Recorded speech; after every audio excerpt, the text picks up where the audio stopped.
May the words of my mouth and the meditation of my heart be always acceptable in thy sight, O Lord, my strength and my Redeemer. All right, welcome back to Creedal Catholic. Today is our inaugural episode of what we're calling, we haven't really workshopped this yet, and Kevin, I haven't run this by you, but Encyclicalpedia. Encyclicalpedia, I like it. Encyclicalpedia. And I haven't introduced Kevin yet either, but Kevin is sitting across from me. Kevin's a good friend of mine from, well, long ago, I guess. I think we became close friends when we were living in the same area 4 years ago or so.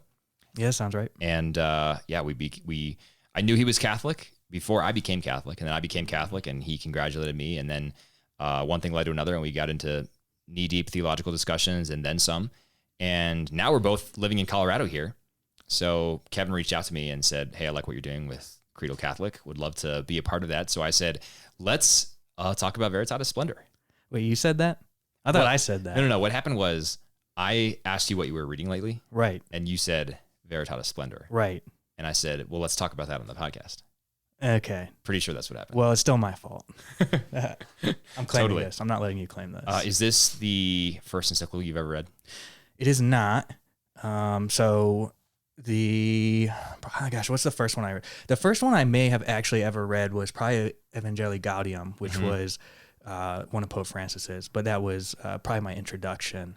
And then several of Pope Benedict's, of course, wonderful documents there. And it just got me kind of very interested in these papal documents, and it's been off to the races from there. Yeah, behind you on my bookshelf is Deus Caritas Est, God is Love by Benedict. I've not read it fully yet, but it's on my list, which is why it's on the book. It's sitting on the bookshelf horizontally because I just had to hastily throw it on there when you came in because I had to clear some space off the desk and everything. Right, and I think I actually have to issue a correction already. I think the first one I read was Lumen Fidei, which has, of course, the great distinction of being the first, to my knowledge, the first ever papal encyclical that was written by two popes, begun by Benedict and then finished by Francis. Yeah, because Francis was, let me actually look up the dates on this so I can get it accurate, but it was only shortly after about the beginning. 3 weeks. Yeah, the beginning of the Francis Episcopate that Lumen Fidei came out. I was like, wow, he's really buckled down already, and churning out already. Ready to go. Yeah, so June 29th, 2013, and the election of Pope Francis was, it was in March 2013. March 2013. Yeah. I think Palm Sunday was his first Sunday as Pope, something like that. But we were there actually in Rome for Palm Sunday in 2013. We weren't Catholic yet. Right. We were actually walking around like, what is this place? This is just all too much. You know, it was interesting. We were certainly on our journey to the Catholic Church at that point. And we had lots of friends who were encouraging us to read and investigate. And so we thought, well, this is great. We should just go to Rome. So we did. We were living in England at the time, and I was on spring break for grad school. So we hopped across the pond, as they say, and went to Italy. And we had a great time. You know, the food was great. The architecture was beautiful. Of course. But the interesting thing was we generally describe it to people as setting us back on our path to Rome. And that might be a counterintuitive conclusion, but I think it really did. And the reason is that as we were walking around, we were certainly struck by the beauty. We were struck by the permanence of everything, but we also saw a lot of papal names on buildings of state, and we saw a lot of other indications to suggest that the church and the state have been messily bound for so much of the church's history. Right. And of course, all that's perfectly true. But I think at the time we didn't realize how important it was that the fact that the church has survived all this time says more about it than about any other institution in human existence. Right, absolutely. Because it's the one that has survived the longest. And not only has it survived, I would argue that it's thrived. Right. Not to say that the church today doesn't have any problems. It has lots of problems, and it always will. And Jesus' words themselves prophesy of that. But it is to say that the church today does amazing work and is full of incredible men and women who will go on to become saints. And the church victorious, of course, is filled with all the saints. So, or the church triumphant. Right. So anyway, brief history lesson on our journey to the church. But that trip in 2013 to Rome, where we saw Pope Francis celebrate Palm Sunday Mass, was an interesting little detour on our eventual path. I'm sure to it's Rome. a very, it's got to be a very intense experience, especially as an outsider, or maybe someone who's making their way to experience something of that magnitude. But I will say, I'm completely a novice on this matter. I have never been to Rome, so you should. I'll just be, jealous of you and hopefully get there before too long. You definitely should. Maybe we'll arrange a trip together. I do have a question for you though, Kevin. So I don't think I mentioned Kevin's last name, folks, but Kevin Beauchemin, spelled Beauchemin. Okay, now public information, everyone. There we go. It is. It's out there. It's out there now. But Kevin's not married, and I've always wondered why Kevin's not a priest. So what do you think, Kevin?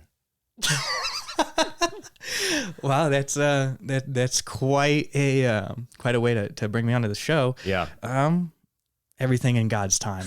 That's my end. So there's still a chance. You're saying there's a chance. Well, I mean, I think any young man or just any male who is seeking his a vocation has to at least remain open to that always. And so if that's the path that God has in store for me, then we'll see how that journey plays out, or if there's another route. Or I think it's always an exercise in remaining open to God's will, whatever that might be. Very true. And I'm just giving you a hard time, Kevin, but Kevin and I have this inside joke that has been years long now at this point, that he's one day going to become a Dominican. So I on a pretty regular basis rib him a little bit about that and about how he will eventually become a Dominican. I am about 80% serious. 80% on that assertion. Okay. So we'll see. But I think you're right that every young man does need to constantly discern that vocation. And that, by the way, is not unique to men. Now, obviously, women can't discern a vocation to the priesthood, but they can discern a vocation to religious life. And those are important questions to ask. And until you figure out your vocation, you should be continually discerning it. Absolutely. You shouldn't just be complacent on the path that you find yourself. You should always be discerning. So I'll keep praying for you as you do that. Thank you. Well, we should get started with Encyclicalpedia. Absolutely. And talk about Veritatis Splendor. This encyclical was one of John Paul II's, or Saint John Paul the Great, as he's known now, Saint Pope John Paul II. And this was published, or released, I should say, on August 6th, 1993. So I think that's an important thing to note when we're talking about this, just that the historical context of this encyclical is very important. And so if we back up to 1993, we are a mere 2 years removed from the fall of the Soviet Union, 4 years removed from the fall of the Berlin Wall. Those are processes that JP2 was, I would argue, and many people have, like George Weigel, for example, instrumental in causing, right? Because John Paul II, the witness to hope, he is the one who was making trips to Poland, right, and exhorting the people to faithfulness and standing up to the autocratic, godless tyranny of the Eastern and Soviet bloc. So 2 years after that, I think we're on this trend. We certainly see it in America, but I would argue elsewhere in the world too, where the general thinking across the world is that secular reason has won the day. Freedom is victorious, and freedom will always be victorious over autocracy and stricture. And I think there's elements of truth in that. Freedom is certainly better than bondage, and that's a lot of what this encyclical is about. But I think John Paul II also recognizes in these movements what he calls de-Christianization. So he sees that triumph of freedom as actually threatening Christianity and Christian ideas, because it is accompanied by a general godlessness or a lack of faith in God. And so it basically effectively severs freedom from a fundamental understanding of what it means to be human and what we're created for. In addition to that, within the church itself, there are revisionists, theological revisionists, who are challenging the authority of the magisterium on faith and morals. And they're attempting to redefine established church teaching and going back and saying the church had it wrong here, and really this is the case. And JP2 wants to, I'm just going to call him that for shorthand. I don't mean any disrespect to the great saint. But JP2 wants to set the record straight on this and say, no, the authority of the church is real. This is where it is. This is what it is, and it has a concomitant role of safeguarding our understanding of human freedom. And so that's what this encyclical is about. The bottom line is that authentic freedom can only be understood within the law of God. Right, absolutely. And the early 90s, the late 80s, it's the time of the proclamation of the end of history, right? This is the idea that democracy has won, as you said, and it's the final say. And the church knows that history is not complete until God deems it complete and Christ comes and brings us into his kingdom. But ultimately, we look at this document, this papal encyclical, and when you look at a papal document, they have the address right up front about who the audience is, and especially if you see some of Pope Francis's in recent times, typically addressing the episcopacy, brother priests, the lay people, and the lay faithful. And what's interesting about this particular encyclical is the audience is very clear. It's the episcopate. It's the bishops and cardinals who are the leaders of the church. And I think we have to read it in that context, especially as lay people, to be careful that we're cognizant of who that audience is. These are people who are very, very educated in the faith and ordained and have a very particular charism. But at the same time, we can take lessons from it as well. And a lot of this encyclical is talking about some trends in moral theology. And it is John Paul II's, as you said, it's his stance basically saying that moral theology is a great help to the church, but moral theology must always be constrained by the teachings of the magisterium, and that on all matters of faith is ultimately the teaching of the magisterium and not moral theology that takes precedence. Yeah, and I think on that last point, at the end of this encyclical, he goes into his moral theology emphasis a little bit more. I mean, it's all throughout there, but he speaks specifically to moral theologians at the end and exhorts them in saying, you have a very important task because it is your job to help the faithful know what is in and out of bounds. And if you mess that up, that's devastating for souls, right? Absolutely. So the stakes are so much higher when we're talking about moral theology than we're talking about, an umpire at a baseball game, right? Right. This is not just a game. This has eternal ramifications for people's souls. So I think maybe we can just talk about the general context a little bit more, Kevin, and then we'll go into some general questions about this. So I think we've sort of talked about the context, talked about the very general ideas, but on the point of freedom, you mentioned Francis Fukuyama's idea of the end of history, right? That freedom has triumphed, secular reason has overcome communism, yada, yada, yada. Well, I think maybe if you can sort of summarize this encyclical in one sentence or two, it would be that freedom is not its own end, and that freedom has to be viewed and interpreted and acted on as something that enables us to choose God or to reject him. That is what freedom is all about. So freedom is not a good in and of itself. God is the good, and freedom is good insofar as it allows us to choose God. Right. Insofar as it allows us to follow what is true. Right. Exactly.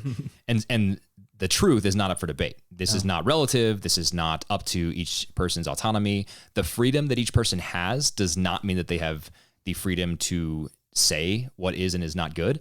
It only means that they have the ability to choose what is good, right? To order their affections and, more importantly, perhaps their actions towards what is good. So the truth is not up to each individual conscience, but freedom at the same time is very important. And so JP2 is very, very adamant that freedom is good. Freedom is a part of God's design, and this is the thing that's so wonderful about the Christian life. And this is perhaps one could say this is the light of truth or the splendor of truth, that we are made free. And that's a key part of God's design for humanity. But the freedom that we have is in the scope, as I said, of action and affection, what we choose to love and what we choose to do, rather than ontology. We can't will ourselves into or out of existence. Only God can do that, right? So only God has the freedom to affect what is and is not. We have the freedom to choose what to do and how we do it and what we love, right? So that's the question that confronts each person and each Christian, but more broadly, each person. Do we follow Christ or do we not? And the whole first, the third of the encyclical or so has this wonderful meditation on Matthew chapter 19. Isn't it great? Yeah, it really is. And it was so good this week because the daily mass reading on Monday was that passage. Right. So I'd been reading this on Sunday and into Monday, and then went to mass on Monday and was like, oh my goodness, there it is. This is, wow. Now I see this in such a different light. And JP2's meditation on it is really beautiful because this young man comes to Jesus and says, essentially, what must I do to inherit eternal life? And Jesus lists off many of the commandments. I think love your neighbors yourself, and don't commit adultery, and don't steal, etc. I'm going to look up the exact passage. Essentially, I think it's the back half of the Decalogue, right? The second tablet. Yeah, I think it says the second tablet in the encyclical. Yeah, And so the young man says, well, all these, let me just read here, starting in verse 20. So Matthew chapter 19, verse 20, the young man said to Jesus, all these I have observed. What do I still lack? Jesus said to him, if you would be perfect, go sell what you possess and give to the poor, and you will have treasure in heaven, and come follow me. When the young man heard this, he went away sorrowful, for he had great possessions. And that's sort of a downer of an ending to that passage, right? Because the young man doesn't just walk away rejoicing that, oh, great, I followed all the commandments, I'm going to heaven. Yay, this is wonderful. But rather he walks away despondent, depressed perhaps, because Jesus has given him a choice, and Jesus has helped him realize the cost of following Jesus. And I think the implicit lesson for us, and JP2 makes it explicit in this encyclical, is that it can cost a lot to follow Jesus. Absolutely. And I think one of the things he reflects on that's so incredible is the words that Christ speaks in that. If you would be perfect. And it reminds us that we are called to be perfect. And not only are we called to be perfect, but Christ has laid out the path for our own perfection, right? It's not an impossibility. I mean, it might be impossible in our current state as we are, the way our souls are ordered at this point in time, but there is a path to perfection, and it is achievable. And it's Christ himself who is telling us about that possibility. Right. Yeah, exactly. Let's dive into some actual questions about this as we discuss it. So the first thing I wanted to talk about is the title of this, Veritatis Splendor. The Latin translation of that is, I think you know more Latin than I do, but as I understand it, it is the genitive possessive case of truth. So it's basically truth's splendor, but that sort of is awkward in the English vernacular. So we call it the splendor of truth. Right. We put the of in there too. Yeah, exactly. So probably a slightly, a less literal interpretation, but probably a better meaning translation. So what do you make of the title? What do you think about that? The splendor of truth. It's incredible, right? I mean, it comes straight from, as all these documents, it comes straight from the first line of the exhortation, and JP2 puts it right there. He says, the splendor of truth shines forth in all the works of the Creator. And I think we kind of spoke about this a little bit already as we were preparing, but, truth, for especially our kind of modern sensibilities, you wouldn't hear that in a science class, right? You wouldn't hear, isn't the truth, it's the splendor of truth. I think sometimes you might hear someone talk, even in a scientific sense, about how something is beautifully ordered. Yeah. And you might hear that, but you're talking about an order of facts, whereas this is talking about truth, right? Which is something that goes beyond even fact, to the very core of what is happening. And when we think about and reflect on the place of truth and in the gospel, and we think about light as well, and how kind of the word splendor evokes this sense of light, right? Like a bright light. It's splendid. It's shining forth. And we see this especially, I think, in the Gospel of John, one of kind of my favorite places to go for these references to light and to truth and that relationship. And right in the first chapter there, right, John 1, verses 3-5, John has that beautiful prologue, and he says, what came to be through him was life, and this life was the light of the human race. The light shines in the darkness, and the darkness has not overcome it. And we hear frequently even Christ's own words in John 14:6. He says, I am the way and the truth and the life. And we get this there through that linkage of truth and light and Christ himself. We see that the splendor of truth really is Christ himself, right? And the teachings of Christ himself. And I think that theme of truth and illumination and brilliance, we keep in mind that it is both at the same time beautiful, but also shocking to someone who has lived in the darkness for a long time. It's being in a dark room, and then all of a sudden, you turn on a light, or imagine even more, Christ himself descends down and is shining into your room, and it would take some adaptation. But I think that is partially what Saint John Paul II is reminding us of, is that, something that is bright and shining might hurt at first a little bit, but as you adapt to it and acclimate yourself, it becomes the most splendid thing that you could ever imagine, and it illuminates the rest of your life. I think that's very well said. One thing that I thought about with this title is that we don't use the word splendor very often. It's not commonly used in our vernacular. No. I don't know when the last time was that I used splendor in everyday conversation. You know, it's an uncommon word. And I think it's uncommon because it can only be used to describe things that are exceptionally splendid, right? And we do use splendid. I've used that one here and there, but we normally use that in a cheap way, you know, like, how was your time at the party? Oh, it was splendid, you know. And if I say that, it's probably more in like a sort of cheeky, like maybe I'll throw in a fake English accent or something. Splendid. What I'm not capturing is the meaning of the word splendor. And so when we think about splendor, I think we need to think about, like you were saying, brilliance, illumination, maybe the splendor of a king, right? Like these connotations that involve enormous brilliance, brightness, or royalty, perhaps. And that's, I think, what this is all about. I thought of several things. The passage in Psalm 119, thy word is a lamp unto my feet and a light unto my path. And thinking about that. So this, if we situate it in that context, and we think about the splendor of truth, this moral truth specifically about the way that God created man free to pursue himself, then that sort of reorients everything that we see and think about our own identities, right? Because it's that truth that illuminates everything else about our existence. And that made me think of this C.S. Lewis quote. I'm not sure if you've heard it, but I'll probably butcher it a little bit, but he said something like, I believe in Christianity in the same way that I believe the sun has risen, not only because I see it, but because by it I see everything else. Right. And that to me sort of highlights the thread in this encyclical, that we don't just declare that Jesus is the Son of God because we want to worship some deity. The church is not the Israelites in the desert erecting a golden cow to worship, right? Instead, we worship Jesus because he is the truth that sets us free, right? The truth shall set you free. Also another passage from John. I think isn't that the conversation with Pontius Pilate? It is. So you shall know the truth, and the truth shall set you free. So we worship Jesus because he is the truth that sets us free, and he frees us to be fully human in the way that God intended when he made us in his image. Okay, so question 2. Does this encyclical help you understand the relationship between freedom and the law better? Because when I read the Pauline epistles, this is a very common theme in the theology of St. Paul, right? Under the law or not under the law, free or not free.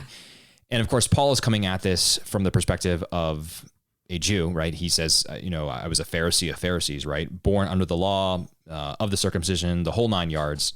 And then he becomes an apostle to the Gentiles. So a very unlikely candidate to do that, but Christ selected him to do that, set him free to do it, and he did it. And in the Pauline epistles, we get a lot of this terminology of the law, and how the law sort of illuminated the moral truth for people, but now they're set free in Christ.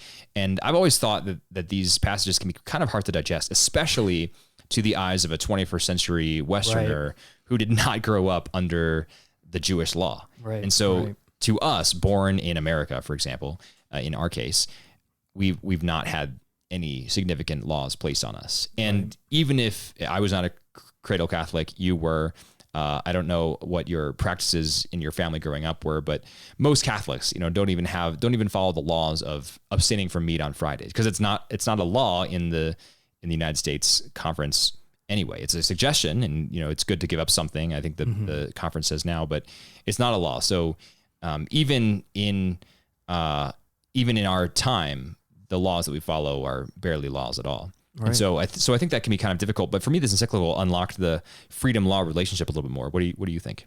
Yeah, absolutely. I think you've really touched on something that goes to the core of kind of our modern sensibilities and our society, which is this idea that the law is something that binds us and restricts us, right? So the concept then is shocking at first when you try to link freedom and the law, because law is something that is, in some sense, or if you look at it in one light, is restricting your freedom.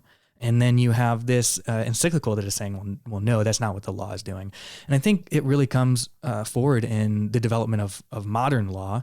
When we look back into history, especially back into the times of, say, the ancient Greeks, where the role of government was perceived very differently. Mm-hmm. And the role of government at that time was viewed to be as more than just providing goods and services and then staying out of your life. The role of government was to actually play one of the foremost roles in the moral development of its citizens. Right. And so it's almost pedagogical. It teaches them. Exactly. And, you know, I think we have a lot to be thankful for. And I think one of the things we have to be thankful for in our more modern development is the Roman Empire fell. You could say that, put it that way. But, you know, we are in many ways blessed to have a society where, you know, the government is not quite that intrusive, Sure. right? And we're able to live our lives Don't tread on me. Yeah, exactly. But, you know, as that developed and we look at how more modern law plays out, you know, Bishop Robert Barron, actually just today, I think, I watched it today and I think he released it today. He gave this really great talk on some of these themes, and he's doing it in the context of reviewing George Weigel's new book called The Conservative Sensibility. And he talks about how modern... Did you say George Weigel or George Will? George Will, sorry. George Will, I don't okay. want to confuse those. It's two very different Very people. George Will's Conservative Sensibility. And, you know, Bishop Barron talks about how in modern society, kind of a more negative framework of the law, negative meaning, you know, it's not necessarily playing a role in you know, your everyday life in the Right. sense of your moral edification. But he says, you know, to all the benefits that's brought us, it's also brought kind of a very thin structure to moral society as well. And when we look then at this idea that the laws educate us, then the absence of laws provides a sort of negative education, right? And then we look to the laws that we do have, whether we want to admit it or not, are in some way educating our moral sensibilities, right? If you have, you know, laws that permit certain activities, for example, you know, laws that permit abortion, then there is in some sense a moral implication in that law that this is morally okay. Right. And I think that's very uncomfortable for a lot of people to think about, that the mere existence of that law is educating our society as to what is morally correct. And so where does then, in the terms of Catholic social teaching, how do we inject Catholic social teaching to then have a more positive aspect? And that is part of what this encyclical is really laying out for us, is the opportunity to view the law as an educator and something that is going to teach us. And if it's teaching us and it's properly ordered, then it's teaching us the truth, right? So it's bringing us back to truth, which ultimately then is setting us free, as Christ would say. But Kevin, you can't inject Catholic social teaching into America. This is separation of church and state territory. Well, I think I'm maybe a little bit more in line with gosh, his name is slipping me now. Cardinal Philadelphia. Chaput. Charles Chaput, who really, I think, kind of admonishes us properly to, as Catholics, have a more public role with our part in society and in shaping, you know, the moral foundation of our society. Sure, it's, you know, it's one thing, we don't want kind of what Bishop Barron calls a nanny state where Right. government is interfering in every aspect of our lives, but shouldn't government be guiding us properly on the most important aspects of our lives? Yeah, absolutely. And obviously I was just giving you a hard time with that, but because a Catholic legislator could never stand up and say, the church says this, therefore I Right. propose this bill, right? Because there'd be lots of crying foul there. But two things I would say just in response and in agreement with what you were just adding. You know, I don't want to go down a rabbit hole on the abortion issue. That's a very worthy topic, but it brings us a little bit away from the topic at hand here. But on the abortion issue, for example, in a hypothetical situation in which there is a national law passed by Congress to prohibit abortions, that's a good thing. Now, the follow-on would be, are you punishing women who obtain abortions? And I would argue that a law prohibiting abortions and yet having no penalty for abortions would still be a good law, because it would be fulfilling what you were saying is the instructive or pedagogical part of law, right. Telling people these are the bounds, right? And if you cross them, well, we're not going to arrest you. We're not going to throw you in prison. We're not even going to fine you. But you've crossed a line, and we need you to be aware of that, right? Mm-hmm. That's totally different from a law that exists to just protect your ability to do anything and everything you want, right? Right. So I think you're absolutely right and onto something there. The second thing is, with respect to this encyclical, I think the exhortation from John Paul II is, well, obviously, I mean, you already mentioned this. It's to the bishops, right? It's not to, it's not heads of state, right? It's not to the president, to right. President Clinton in America. It is to the bishops in the world, many of whom are in Western societies, like our own, saying we need to do better at representing to people what the truth of human existence is all about. Because St. John Paul II recognized where we were going and where we were in 93 and where we are now. And it's a problem. It's a big problem. I was just reading today an article that was saying, it was just talking about rising suicide rates, especially among the young.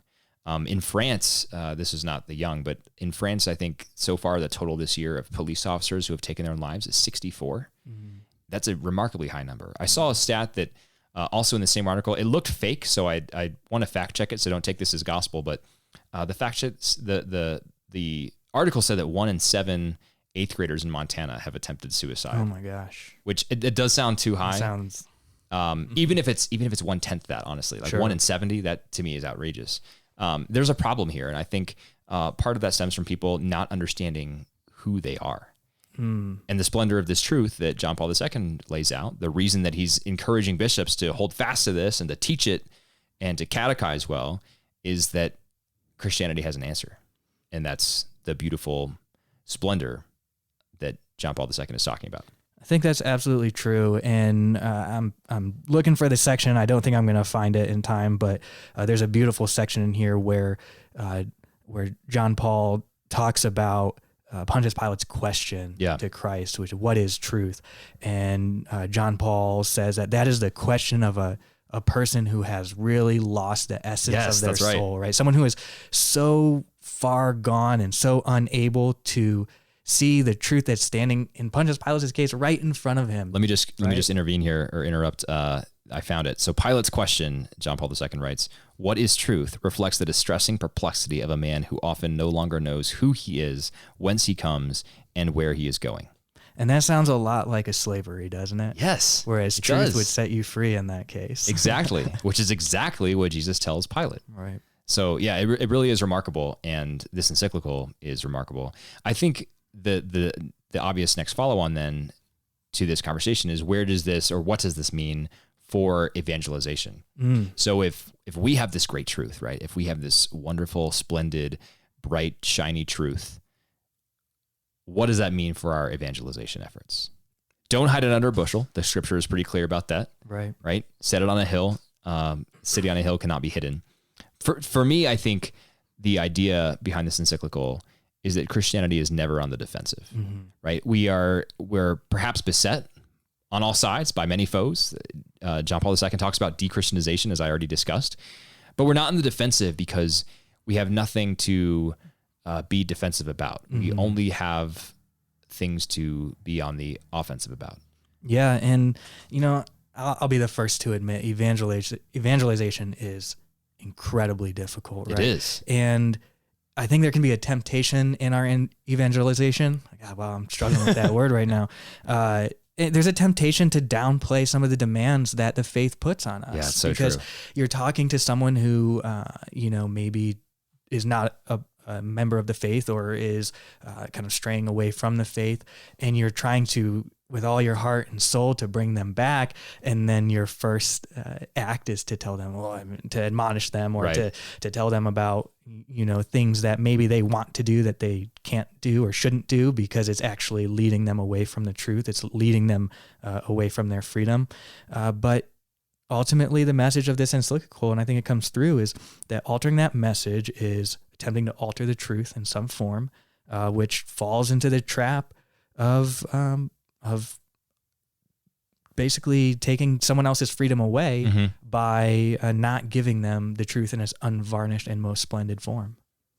Yeah, and it's devastating to souls.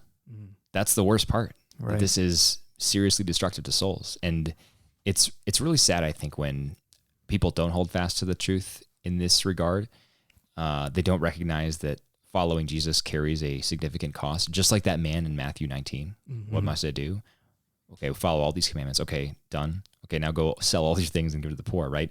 It's not just about, and St. John Paul II talks about this in the encyclical too. It's not just about following the thou shalt not laws, right? It's not just about doing the bare minimum.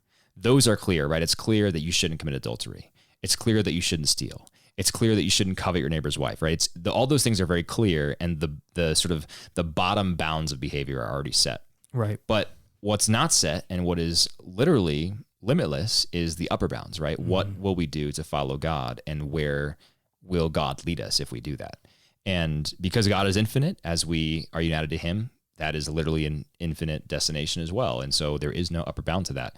But when people overlook even those basic baseline moral boundaries, they miss out on this incredible potential that begins with our freedom and our freedom to choose and pursue God. Yeah. And if you like me struggle with evangelization and are looking for some practical guidance and some help for that, there's a great podcast out there. I mean, not as good as this one, of course. Not as good as Credo Catholic. Great podcast called Every Knee Shall Bow.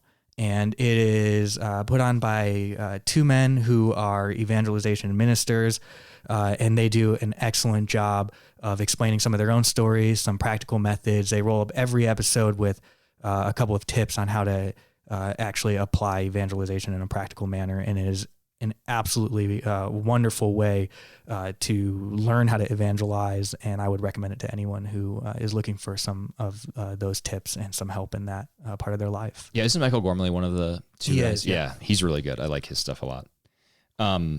Just on this point too about moral demands, though, it's really sad to me when people compromise on these things, because I think one central takeaway from the Christian faith, for me at least, is that it is hard. I have lots of friends who are not Christians, and their lives, as far as the day-to-day choices they make, are, in many cases, I don't want to say all, I don't want to pretend I know more than I do, but in many cases easier than mine, right? Because the demands, the moral demands that Christianity places on you are hard, and they're intentionally hard. But it's only through following those demands that you can be free to pursue other things. So, I mean, maybe an example would be a person who loves brownies but is also diabetic, right? Oh, wow. Like, if you love brownies but you're also diabetic, if you eat a lot of brownies, you will injure your body and maybe die, maybe go into a sugar coma, and all of that. It'll be bad. And so you need to cultivate a disciplined life in which you limit your brownie intake, right? And you have a good insulin regimen, and you eat healthy on all your other meals, and you can maybe have a small brownie once a week or something like that. But doing that will allow you to live longer and thus enjoy more brownies, right? So there's a natural logic to this, I think, that we just don't think of applying in our sort of moral ontology. But we need to, because breaking the moral law, not following the demands of God, will be injurious to our souls in the long term. I think it's a good example. It's also, though, a very consequentialist example, right? And I think we as human beings are very, in our natures sometimes, or just by the way our lives are ordered, we're very consequentialist, because we're so linked to the physical world, right? Mm-hmm. Cause and effect. And it's easy to see, well, I'm going to do this thing and this is going to happen, and what will result will either probably be good or bad. If it's bad, I'm not going to do it. If it's good, then I'm going to do it. And it's a very natural way of thinking, but this document, this encyclical, cautions us against it's wrong. pure consequentialism, right? For the exact reason that, not everything, things are not made good or bad merely by the outcome, right? They are in large part tied to partially the intention of the action, but then JB2 cautions us once again that the mere intention of an action is also not going to be morally conclusive. It's not going to tell us, like, because you in your heart meant good when you did something, that doesn't make it right. There are still things that you could intend to do something and your intent is perfectly good, but the act itself is still disordered, and it's not going to ultimately be morally licit. Yeah, so, let's pause here real quick and talk about the three systems that he criticizes. So the first is what he calls a teleological ethics system. And correct me if I'm wrong, as I understand that is basically what you were just outlining, the intention one, right? So what is the from telos, right, meaning end? What is the intended end of your action, right? So one system evaluates actions based on the intent, okay? Intent's good, it's important, it's not everything. Second system that is wrong is consequentialism, and that just simply judges actions based on outcome. It's very simple, very easy, Also wrong. And then the third one is what he calls proportionalism. And I think he spends the least amount of time on that one. But as I understand it, he's saying that is the system that evaluates actions based on whether or not the good outweighs the bad. Yeah, I think it's linked not to consequentialism. Yeah, I would say it's not quite clearly like a one-to-one link to utilitarianism, but it's very similar to like the moral system of John Stuart Mill, where you're ultimately attempting to do the greatest good and cause the least amount of harm, and whichever act is going to lead you to that end, that's the one that you kind of go after. And that sounds good in theory, but JP2's big criticism, and a very good criticism, is that we're dealing with consequences or outcomes that are impossible to calculate. Right? Even if you had the best supercomputer in the world, it's not going to tell you if you do action X, the amount of good is going to be this far superior to the amount of evil or bad that's going to come. Well, a very simple, perhaps absurd analogy. What if a super genius who would have discovered a universal cure for cancer was killed in the Hiroshima bombing, right? Right. So I think consequentialists often point to that. It killed this many people in Hiroshima and Nagasaki, but we saved millions of lives on the Japanese islands in the Pacific.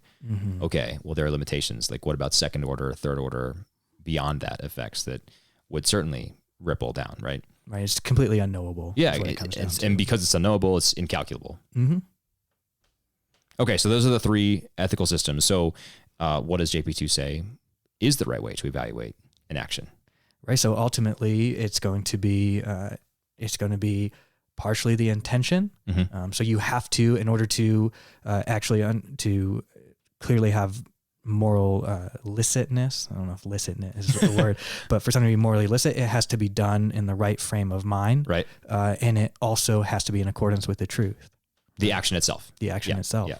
It's kind of a tall order, and what comes out of that is you could be someone who is, and this is I think where it gets hard for a lot of people, because you want to believe that your friend who is a good person or who acts in what you would consider to be a very good way is also going to have all the benefits of heaven and eternal life. And of course, we have no way of being able to tell whether the mercy of God is going to extend to everyone or not, and we hope that it will. But of course, that the church isn't going to. I think you addressed this very properly on your an earlier podcast about Balthazar. And, the church doesn't anti-canonize anyone, right? Right. Yeah. And so ultimately, what JP2 says in this encyclical is, you can do something that is very good and has a good outcome, and be completely ignorant of the good that you are doing, and it will still be a good act, but it's not in any way forming your conscience or forming your soul. So It's not as though the benefits of that good act in terms of a moral development sense are accruing to you, because you're not acknowledging you're doing it. So there are positive externalities, but there are no positive internalities, if we can call them that. Yeah, sure. Yeah. So people benefit from what you're doing, but your soul doesn't benefit. Right. Yeah. And that's a scary thought. But so much of this discussion of moral theology that St. John Paul II talks about focuses on the unity of the human person. And I think that's so important. And it's a distinctive thing in Christian theology that we are unions of body and soul. We're not Platonists. We're not Gnostics. We're people who have mortal bodies and immortal souls. And by the way, our mortal bodies will be resurrected one day at the last day. And that has implications, because what we do with our bodies actually matters. And that's why the teleological position fails, because it's not all about intent. It's also about what we do. And on this point, JP2 really targets people who have been attacking the dogma of mortal sin, right? He would say that the church has been too strong or overstated mortal sin in the past, etc. And the teaching of the church on mortal sin, I will look up the catechism in just a moment, so I make sure I get this absolutely right. But it has to meet three criteria. The first is that the act actually has to be grave matter. Right. The second is that it has to be carried out with deliberate knowledge. And the third is that it has to be carried out with full consent. Right. And that goes to the intent part of that, right? So it's both intent and act. And this was actually a little bit of a stumbling block for me when I was becoming Catholic, because in the I sort of came from the once saved, always saved world of Protestant theology, right? As soon as you're sealed by the Holy Spirit, you say the sinner's prayer, you are good to go forever. No matter what you do, you are going to heaven. And it's sort of it's a weird catch-22, because then if I were to go on like a murderous killing spree and stop going to church, then people would just say, well, he never was an actual Christian. And so like it's sort of an unverifiable assurance of salvation. So it's a very strange belief system that I obviously no longer cling to. But coming from that background, it was hard for me to believe that I could commit one mortal sin and imperil my soul in that one moment. Yeah. And this encyclical, I think, very clearly outlines why exactly that is. And that's because every mortal sin, by definition, is a fully deliberate, fully consensual choice to do something very bad, right? Those are those are the three criteria. And so, and we'd have to go to a moral theologian for the details on this, but going and premeditating someone's murder, for example, that is pretty obviously a mortal sin, right? Right. There are other things that are, we might say, gray area, things that are grave matter, but deliberate consent is in question. The behavior of an addict, for example. Right, the force of habit. Yeah, exactly. Something like pornography, right? If I don't want to downplay the seriousness of pornography. Pornography is definitely grave matter. Viewing pornography is grave matter. But if you are addicted to it, that can not necessarily does, but can lessen your ability to give deliberate consent in engaging in that compulsive addictive behavior, right? So those are things that you need to work out with your pastor or your spiritual director. But going back to the encyclical, the problem at hand, this explains why mortal sin does exactly this. Every act that the human being makes is an act closer or farther from Jesus Christ. Right. And when we choose to engage in an act that constitutes grave matter, and we do it knowing full well what we've gotten ourselves into, that separates us from God. Right. Because it's our choice. And there's something beautiful. I mean, there's something scary in that, right? But there's also something beautiful because we're not pawns. God doesn't want us to be pawns. God wants us to freely choose him. And the wonderful, splendid thing is that he gives us the freedom to choose or to reject him. Right. And JP2, I think, brings out very well and very importantly in kind of the last criteria that you just laid out. He talks about ignorance, right? And he breaks out the church's teaching of the difference between what he calls vincible, right? The church calls vincible ignorance and invincible ignorance, right? So when we think about vincible ignorance and how it is going to play into moral culpability, vincible ignorance is that case where you have the full capacity to go out and find the truth, right? You can easily, maybe you're a person who has very easy access to a catechism, and you could very quickly and easily go out and find if the action you are about to commit or the choice you're trying to make is in accordance with the teaching of the magisterium or not, and you willfully choose not to. That's vincible ignorance, right? And then you have your invincible ignorance, which is the case of a person who, for whatever reason, whether it's access or capacity, whatever, they under no circumstances are ever going to be able to break that ignorance. It's just not going to happen. Mm-hmm. And still, the act itself is disordered, and the act itself is going to be bad, but the person may not be morally culpable in that case, right? Yeah, exactly. Because they are not making a deliberate choice to run away from God. But JP2 wants to make very clear, and he's really hammering the table on this. The act itself is still bad. Yes. And I think, based on what I've read in this encyclical and based on what I know of St. John Paul II, I think why he wants to be so emphatic about that is because that also then applies to people who have access to the truth, right? Mm-hmm. But who are creative in sort of devising explanations or reasons for why acts are no longer bad, or acts should be judged according to historical context. And JP2 talks about that in this as well, that yes, of course, historical contexts change. Historical cultures change. The very fact that they do is, in fact, evidence of human freedom, right? Mm-hmm. But that does not change the morality of an act, right? And so that's a very important point as well. I think on this point, though, we need to discuss conscience very, very briefly, and this is a very rich realm of church teaching.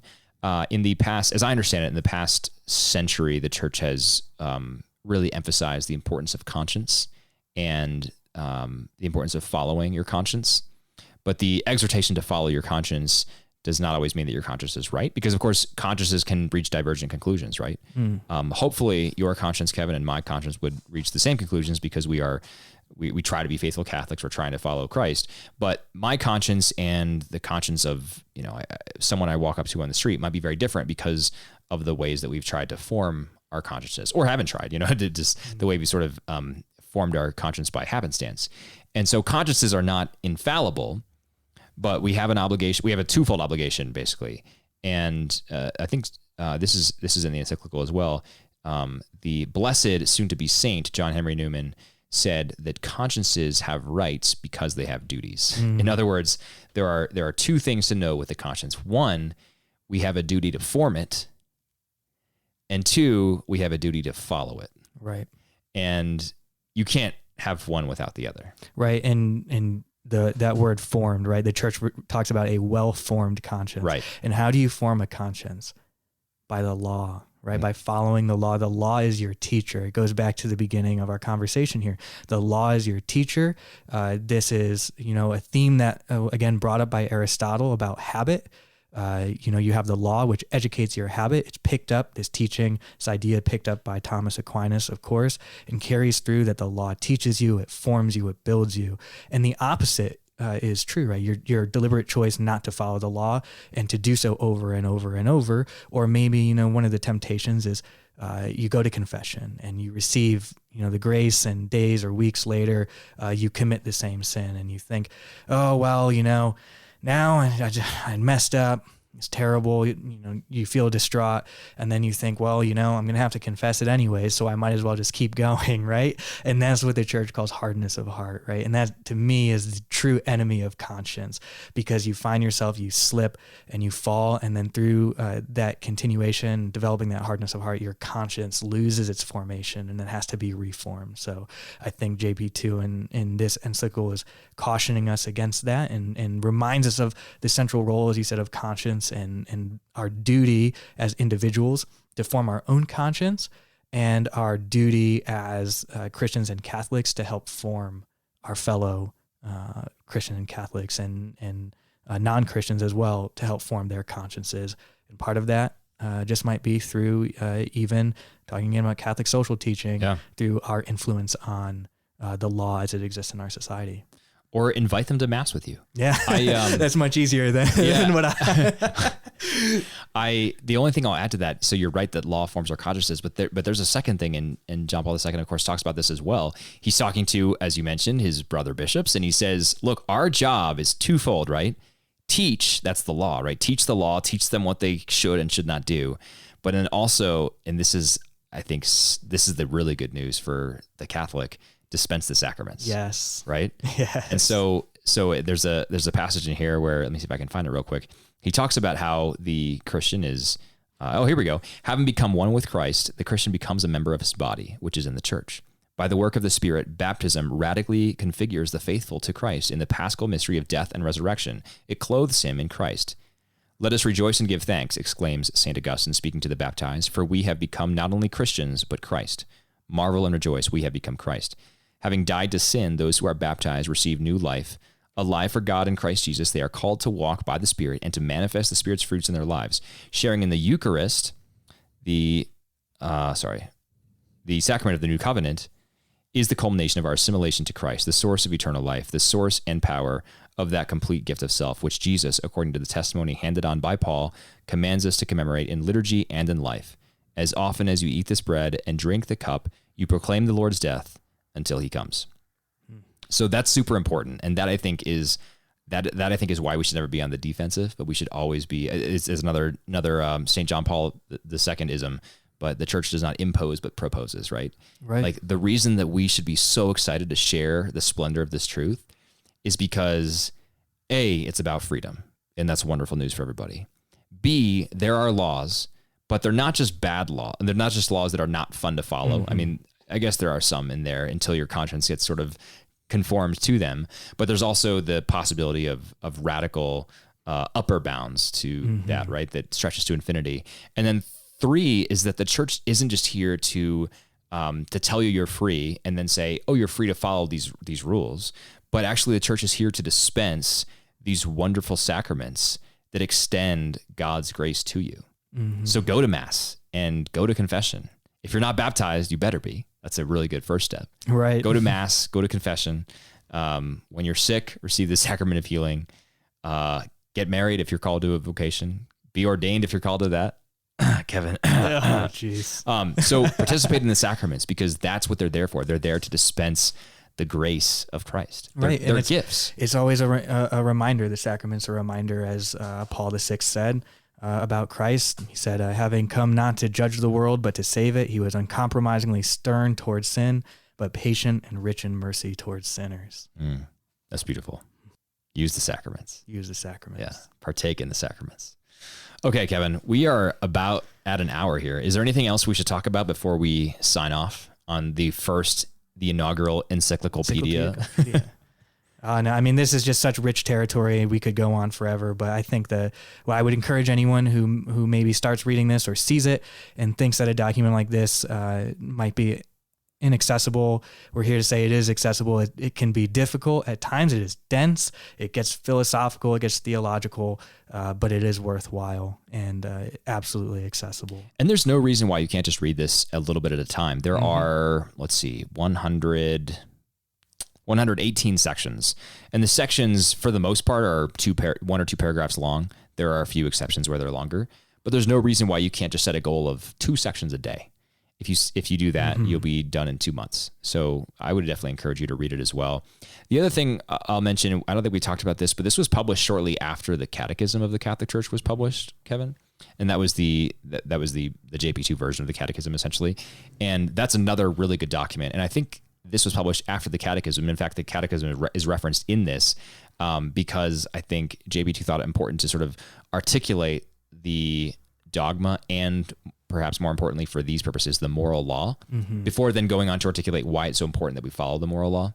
And so I'd encourage you, if you haven't read the Catechism, to pick it up. If that's a little daunting, because the Catechism is a big book, there is a compendium. I actually just saw it for the first time today. I was over at my parish and was talking to the director of religious education at my parish. Actually, he's the director of evangelization and discipleship. The acronym for that is DEAD, DEAD. So I gave him a hard time about that, and he says he didn't come up with it. So, but anyway, I was talking with him at I was talking with him at my church, and he showed me this compendium. It's a much narrower book.